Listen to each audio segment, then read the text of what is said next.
നേരത്തെ ഉണ്ടായിരുന്ന സാഹചര്യങ്ങളോ അതുപോലെയുള്ള ചുറ്റുപാടുകളോ അല്ല ഇന്ന് പൊതുമംഗലത്ത്.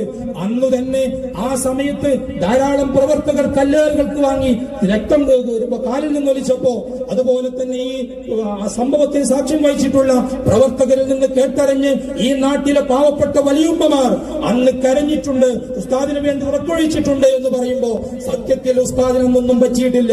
അന്ന് ഒരു കല്ല് ഏതോ ഒരു വിവരദോഷിയുടെ അന്നത്തെ വിവരമില്ലാത്തതിന്റെ പേരിൽ ഉസ്താദിന് നേരെ പതിച്ചതും ഉസ്താദിന്റെ കീശയിൽ പേനയിൽ മാത്രം കൊണ്ട് അത് തെറിച്ചുപോയതും ഈ നാട്ടുകാർ പറയുന്ന ഒരു യാഥാർത്ഥ്യമാണ്.